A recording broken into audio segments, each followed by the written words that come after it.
बुडून गेलेल्या जमिनीकरता ऑलरेडी आपला GR आहे, त्याच्यामध्ये आपल्याला मदत करता येते आणि आपण नरेगाच्या थ्रू देखील ती मदत करतो.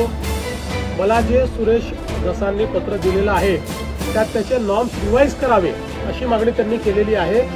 शासन त्याच्यावर सकारात्मक विचार करतो. केंद्राकडे मदतीचा प्रस्ताव पाठवलेला आहे, केंद्राकडून काय मदत अपेक्षित आहे? बघा, केंद्राची मदत याला वेळ लागतो, कारण सगळं असेसमेंट करून एकच प्रस्ताव हा केंद्राकडे जातो आणि त्यानंतर केंद्र त्या संदर्भात मदत करतो. पण आपल्याला माहिती आहे की NDRFच्या अंतर्गत केंद्र सरकारने आपल्याला ॲडव्हान्समध्ये पैसे दिलेले असतात, त्यामुळे ते पैसे आपण खर्च करतो आणि आपले पैसे गरज पडली तर आपण त्या ठिकाणी जे काही पैसे लागतील ते देतो आणि त्यानंतर नियमाने केंद्र सरकार आपल्याला मदत करत असते. त्यामुळे केंद्र सरकारची मदत निश्चित घेऊ, ती मदतही मिळेल, पण त्याकरता राज्य सरकार थांबणार नाही. आपल्या शेतकऱ्यांना तातडीची जी काही मदत याच्यामध्ये